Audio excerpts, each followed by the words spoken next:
عن ابی سعید رضی اللہ عنہ قال قال رسول اللہ صلی اللہ علیہ وسلم لا يحقر احدكم نفسه قالوا یا رسول اللہ کیف يحقر احدنا نفسه قال يرى امرا لله عليه فيه مقال ثم لا يقول فيه فيقول الله عز وجل له يوم القيامة ما منعك ان تقول في كذا وكذا فيقول خشية الناس فيقول فإياي كنت أحق أن تخشى۔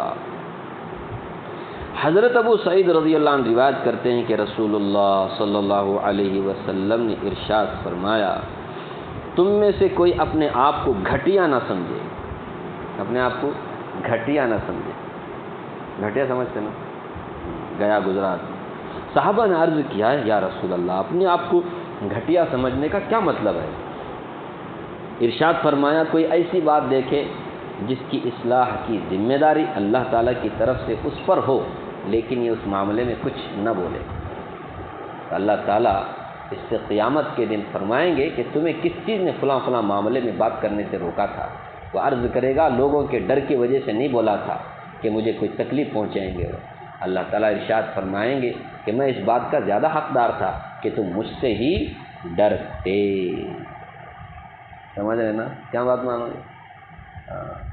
ہمارے کوئی اختیار ہے، ہمارے اندر وہ طاقت ہے کہ ہم اس برائی کو ہاتھ سے یا زبان سے روک سکے، لیکن نہیں روک رہے۔ کیوں؟ تاکہ ان سے ہمارے کوئی تکلیف نہ ہو۔ اللہ تعالیٰ کل قیامت کے دن فرمائیں گے اچھا میں اس بات کا زیادہ حقدار تھا کہ تم مجھ سے ڈرتے، لوگوں سے کیا ڈرتے؟ تو اگر کوئی اس طرح سے نہیں روکتا تو اپنے آپ کو گھٹیا بنا رہے۔ اللہ نے اتنا اونچا مقام دیا، کنتم خیر امت، بہترین امت، لوگوں کے لیے، لوگوں کے نفع کے لیے تم بھیجے گئے ہو، نیکی کا حکم کرتے ہو، برائی سے روکتے ہو، اتنا بڑا منصب اللہ نے دیا اور تم اس منصب کو کیا کر رہے ہو؟ چھوڑ رہے ہو۔ برائی دیکھ رہے ہو، روک سکتے ہو پھر بھی نہیں روکتے۔ کبھی باپ دیکھتا ہے بچوں کو نہیں روکتا، سمجھ رہے؟ کبھی امام دیکھتا ہے پبلک کو نہیں روکتا، کام پبلک میرے کو نماز پڑھنا چھوڑیں گے، بعد میرے پیچھے بول جو غلط ہے غلط بولنا ہی نہیں، یہ غلط ہے بھائی۔